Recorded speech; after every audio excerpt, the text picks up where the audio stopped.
Well, I'm back at it again, trying to make a couple of bucks on the weekend.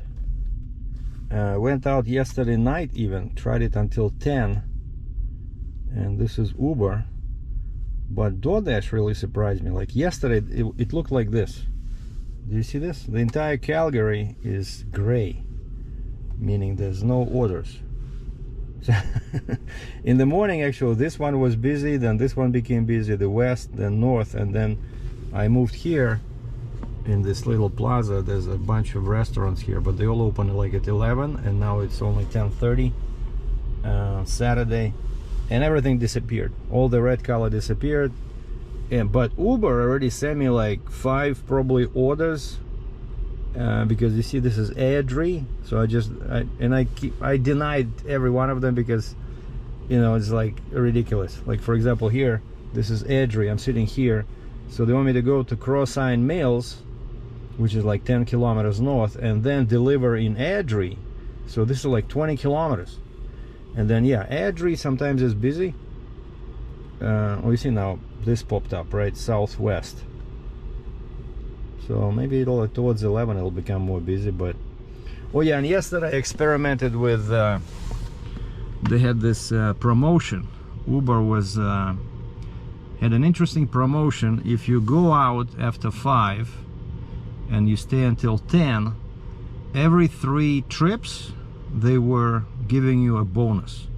Like after the first 3 trips they gave me $4.50 bonus, which is of course nothing, but at least like 2 cups of coffee.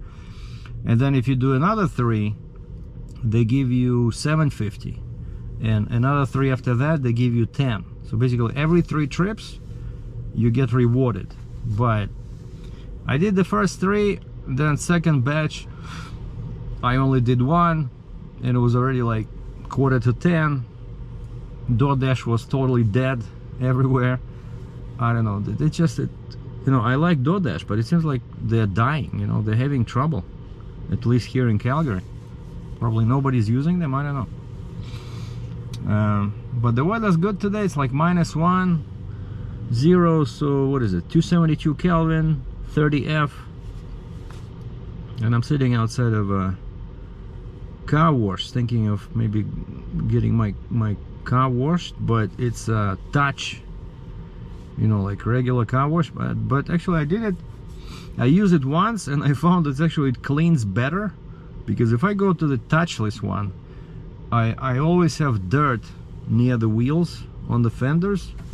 But here it looks, you know, like here there's Hyundai, this thing here, Hyundai nice gray SUV came out, looks pretty clean. And I see people are not afraid to use this kind of a wash on pretty much on new vehicles, but they do say that your paint is gonna lose that shine, right, if you use it all the time.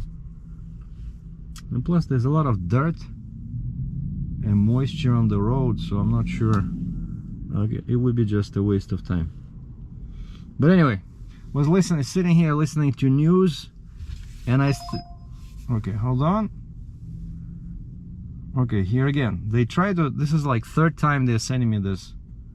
Oh, somebody finally took it. So basically they want me to go back 3 kilometers east, which, you know, I live in the east, right? So I passed that area, came here because I'm close to Highway 2. Now they keep sending me like 3, this is the 3rd time. The first 2 I said no, because they wanted me to go 3 kilometers back, pick up something from Starbucks, and pretty much came to the same area. So 7 kilometers. How much they offer? $3 Canadian. That's with expected tip, which is a total BS, right? So it's like pays, I don't know, $1.50 maybe $1, and they want me to drive 7 kilometers for $1, because not everybody tips, right? And so I said no. Then I see they raised the price to $4, the same order. I said no, even $4 for, you know, with expected tip included, it's not enough. And so finally they used the trip radar, And trip radar is when they send out that to everybody. Like, you know, when I see a order, that's just for me, right? Because they see I'm sitting not too far, well, relatively 3 kilometers. But when they cannot find anybody, they use this trip radar, which means that that order goes out to all drivers, you know. And so some idiot took it for $4.03. Maybe he's somewhere there, maybe he close by, but it's such a waste of time. Yeah, oh yeah, yesterday whole day I went out in the morning, made like 40 bucks, and then in the evening I think I made close to 60. So basically 100 bucks. It took, I don't know, 8 hours, you know, 8-9 hours.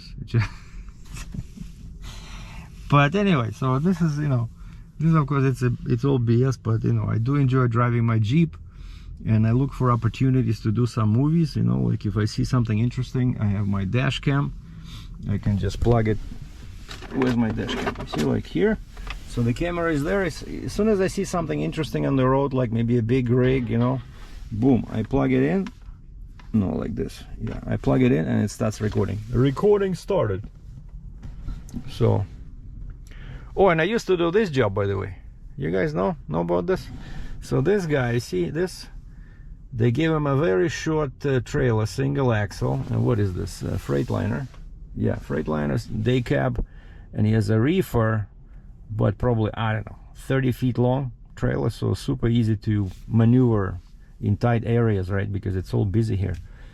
And so what he's doing, he's delivering stuff either to these restaurants over here. On the other side, there's Mucho Burrito, Charcoal Barbecue Chicken, there's Liquor Place, there's Wendy's, there's Tim Hortons, there's a bunch of stuff in there, but it's too tight. He cannot go in there probably. So he's stopping on the side of the road. So now he's gonna be rolling down some crates on a cart. And I did this right when I received my D license, which is, I think it's class 3 over here, but in Ontario it's D, means that you can drive any straight truck up to, like, basically no limit on the weight, but I think the trailer was limited to 10,000 pounds. And I got Z or Z endorsement, air brakes, so DZ. And like that system, you know, really works. That's what I always recommend. If somebody wants to get into this, it's actually from a car, it's difficult to jump into a truck. But like what I did, I was driving a small truck which was allowed under G license in Ontario, which is you can drive a commercial vehicle up, like a small truck up to 10,000 pounds, I think. So, like, you know, like a small I think it was I drove a GMC, like a small GMC truck. You don't need D, you don't need A. G is the same as what you need to drive a car in Ontario. So I had that one, and then I decided to do it step by step. So I got my air brakes endorsement. So I got the Z or Z. So now I had GZ, which means that I can drive same class of truck, but now it can have air brakes. And then I borrowed the truck from that employee. It was like a courier delivery. He gave me a straight truck, and I went and I got my D. So now I had DZ or DZ, right? So now I was cooking with gas, you know. And right away I found a job through a temp agency at a place like this, and they gave me, like, you know, like a 5-ton truck. I don't remember if I had a tandem in the back, but it was like, you know, straight truck with a box. And I was delivering stuff to gas stations. You see, like this gas station over here, yeah, this petrol. And we were delivering, you know, like soda, you know, cigarettes, you know, cookies, whatever you see inside the gas station. It was all like manual labor, and those gas station owners were so bad, like they no respect at all, you know, because I guess they were not happy with the prices that the company I work for charged them, and they're always complaining, oh, it's so, you know, so expensive.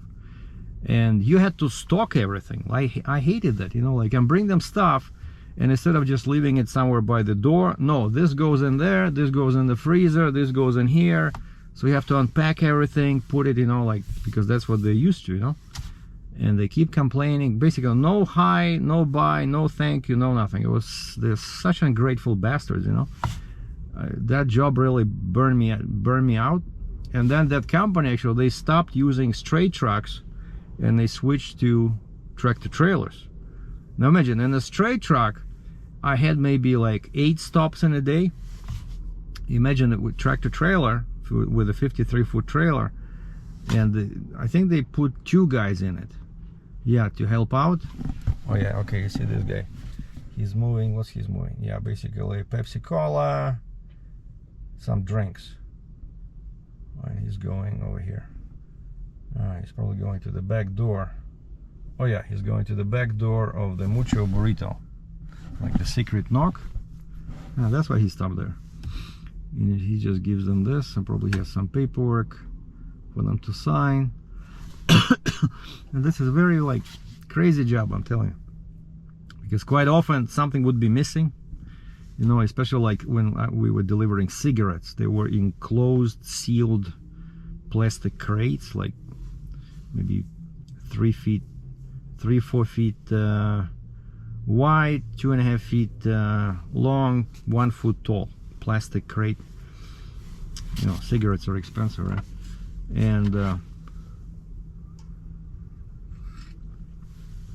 And something would be missing. Oh, we ordered this type of cigarettes, we did not order this, man. Or there was too much of one stuff, not enough of another stuff. Like, that was like the worst job I ever had. But I think it paid, like, basically when I was working for this courier company with my G license, I was making like 10-12 bucks an hour, like, honest to God.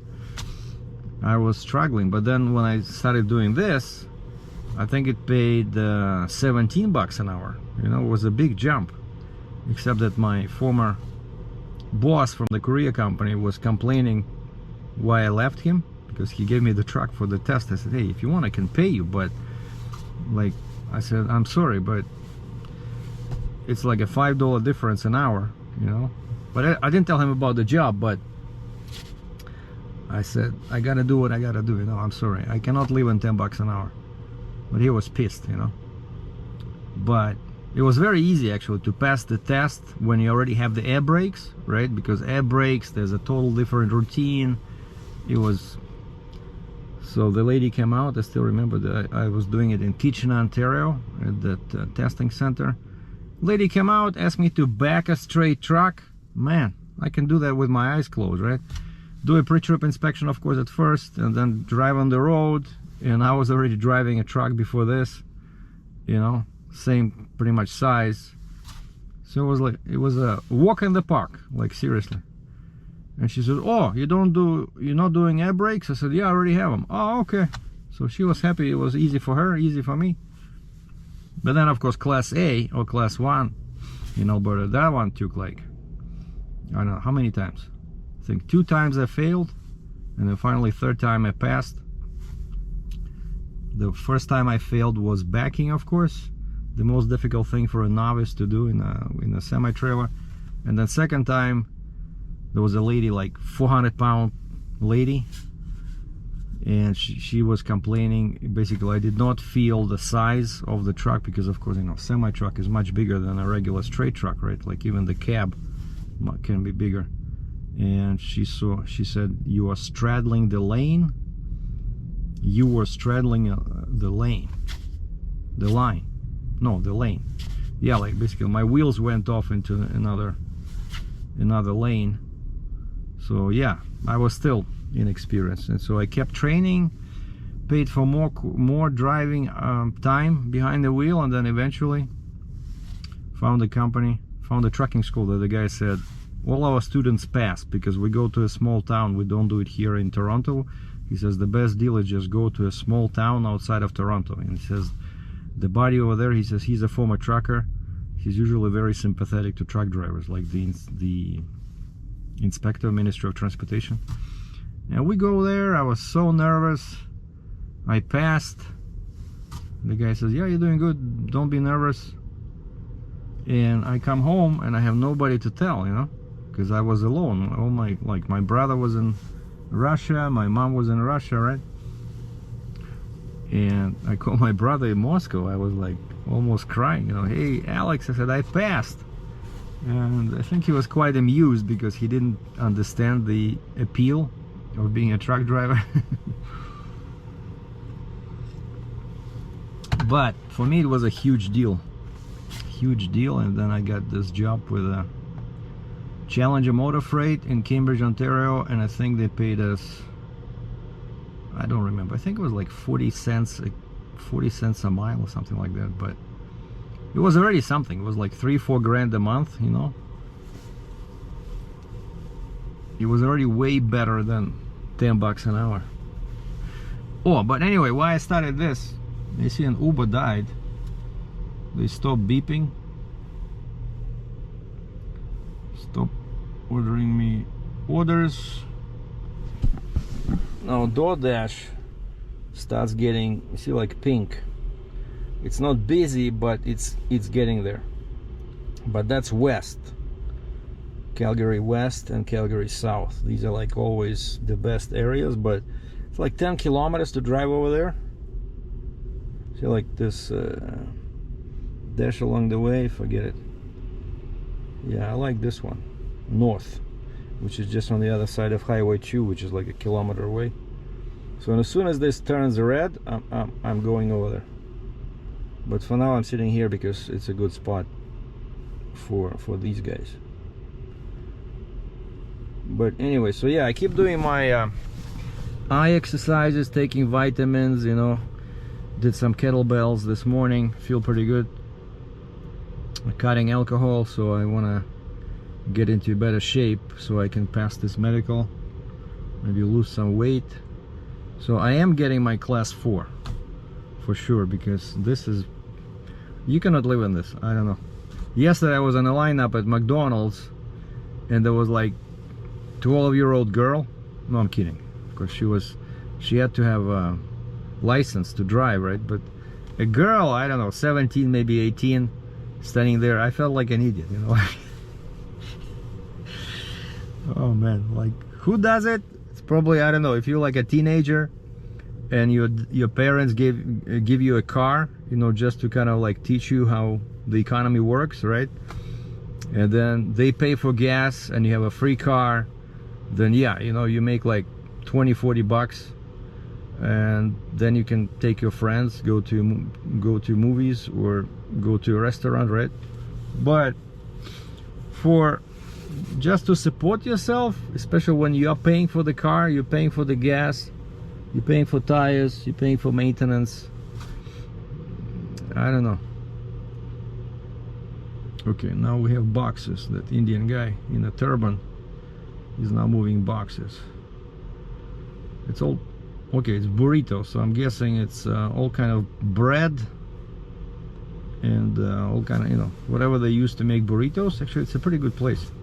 They have lots of ingredients you can choose there. You can basically customize your burrito, and the bread is pretty like thin, not too many calories. Oh, but yeah, one thing I wanted to talk about, I keep listening to the news, how, you know, US has this crisis. Yeah, usually I don't talk about politics, right? But it's just amazing. I don't know, maybe many people don't realize that in other countries the border means entirely different thing. The border should be locked.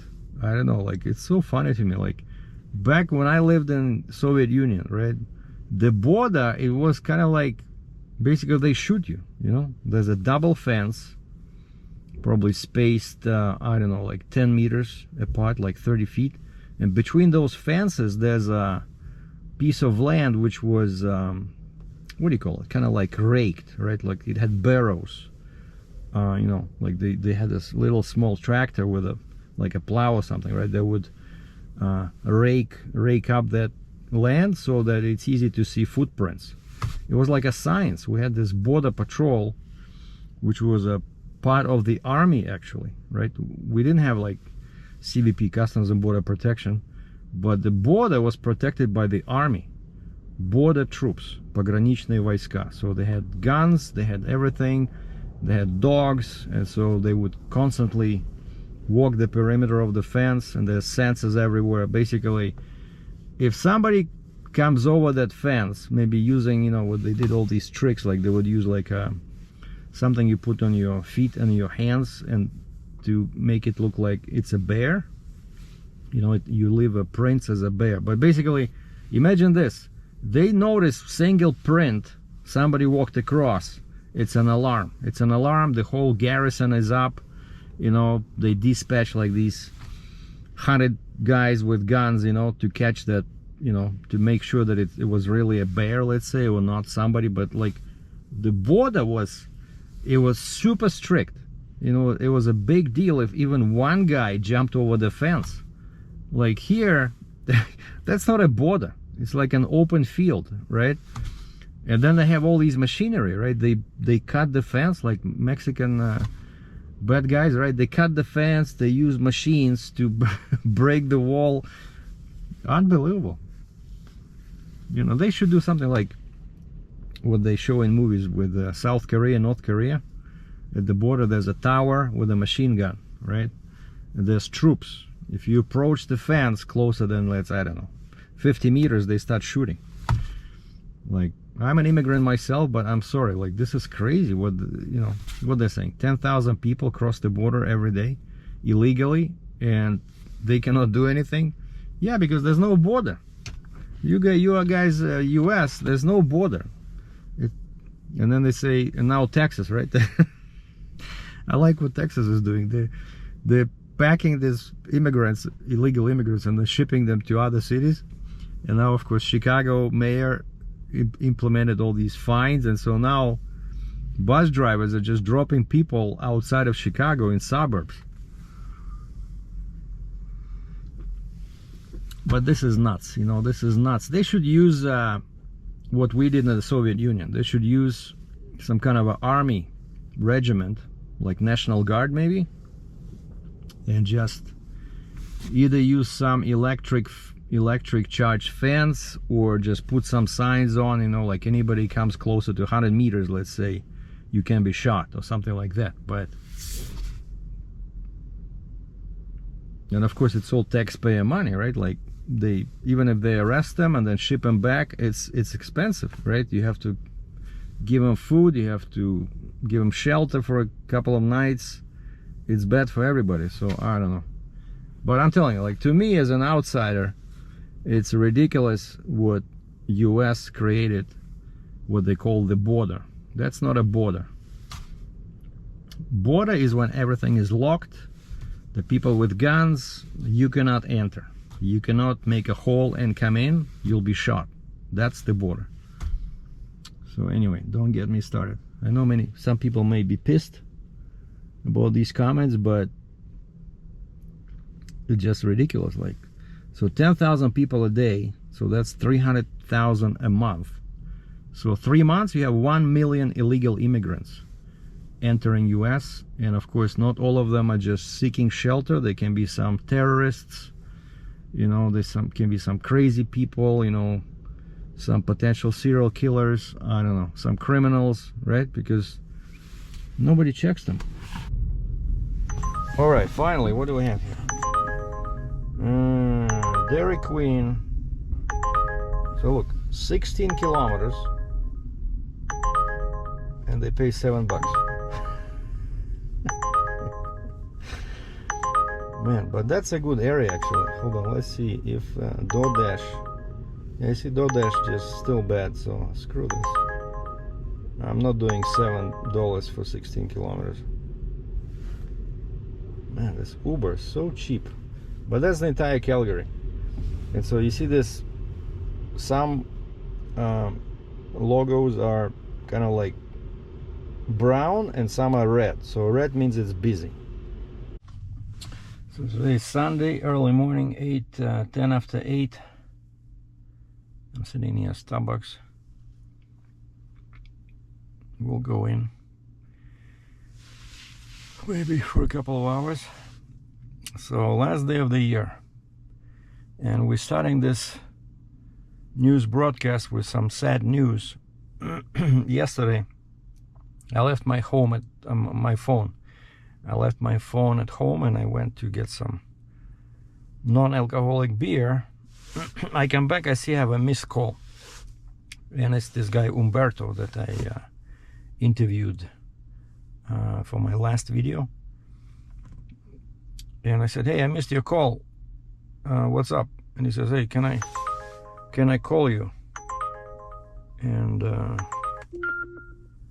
I said, so I call him back, and turns out he had accident. He found a load in Louisiana, so he was going empty all the way down to Louisiana because it was paying some crazy money, you know, because of the holidays. And his truck caught fire. He thinks he had like a hole in the tank or something. I don't know how it happened, but I never had in touch wood, you know, with my 3 trucks. I never had that, but I heard of this happening to other people. And so his truck, basically, he says 5 minutes, and like 5-10 minutes, and it just burned down to the ground. He sent me a couple of pictures, so he was able to get his dog, and he had some cash inside the truck. I think he got that, but I think he said he left his wallet behind. Like, that's why I always carry my wallet on my person, you know, in my pocket, either in my pants or in the coat. I'll never leave it anywhere, because that's how you lose it. And so anyway, that happened like 45 miles south of Calgary, so thankfully he didn't get far. And so now he's asking for my help, because Monday you know, he doesn't have a car. Of course he can rent one, but he says he'd rather use like an Uber. And he says, hey, you thinking of, you know, starting Uber taxi? He says, I'd rather pay you. So Monday I'll be taxiing him around, because he needs to go to his bank, get in touch with his insurance company, stuff like that. But it's like awful, you know, right at the end of the year, and he just lost his truck. So yeah, that's what happened to the poor guy. I feel very bad about him, and you know, with the holidays. And the only time I remember somebody I knew had a fire in the truck was back in 2007 or 2008, when I worked for McKinnon Transport in Guelph, Ontario, Canada. One of the guys had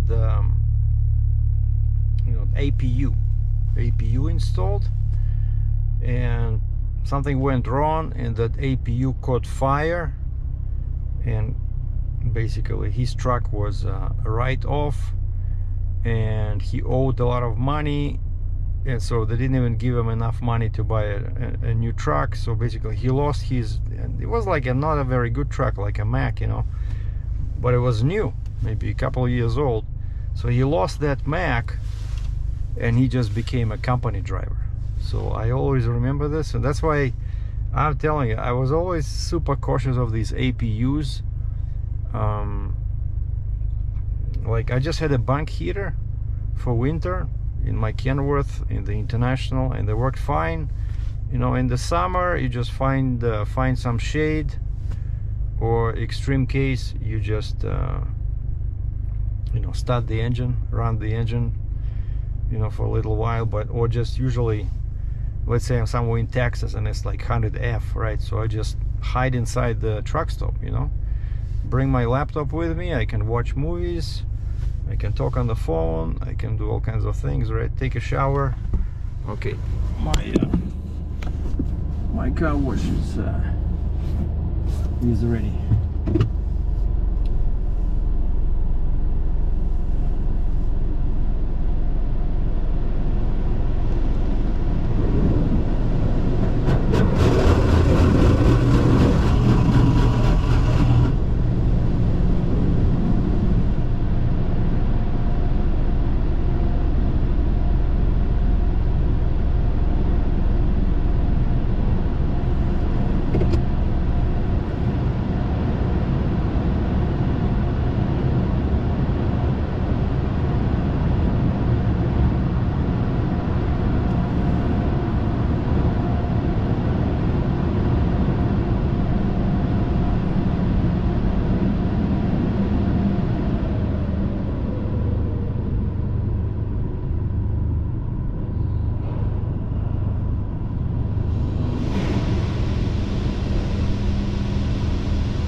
time I went again for a touchless car wash, because I was sitting in this plaza and I saw guys come out, you know, and cars look pretty good.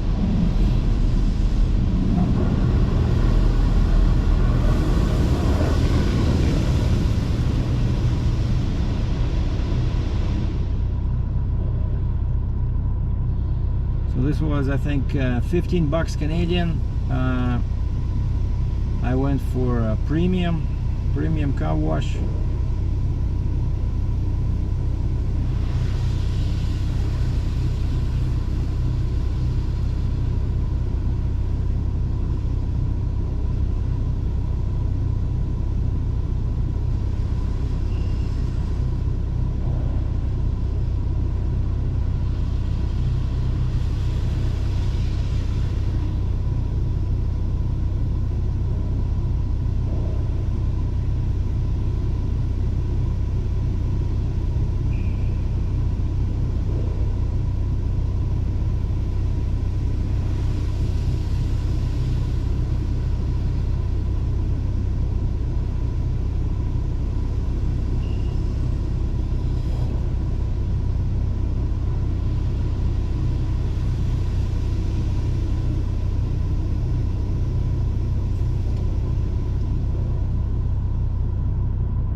check it out. Is it better than the other one I was using? I was using a laser, what is it called, laser wash, and quite often there was some still dirt remaining.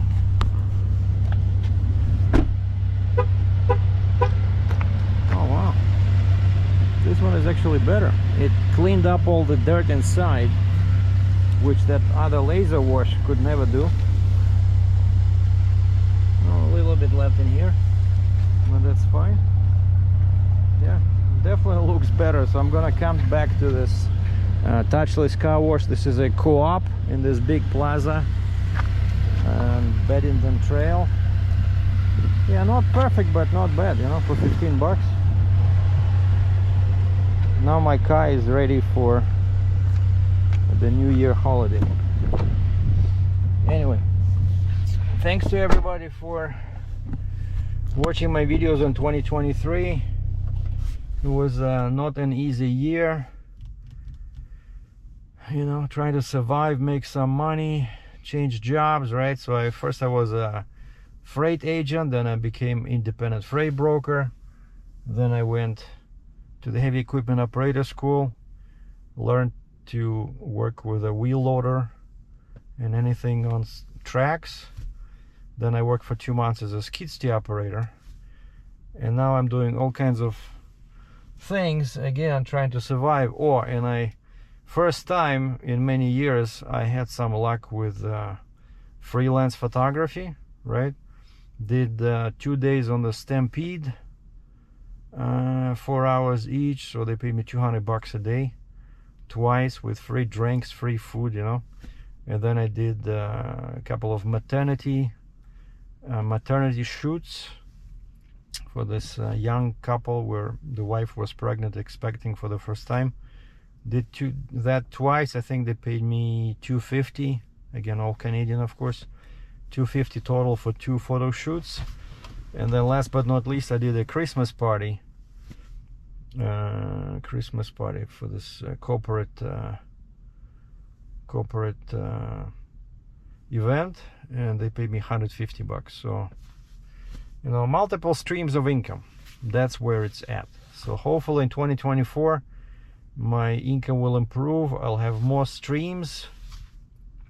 So happy holidays again, all the best in 24, and hopefully I'll be able to bring you guys some new and exciting content. This was my last video for 2023. Ciao.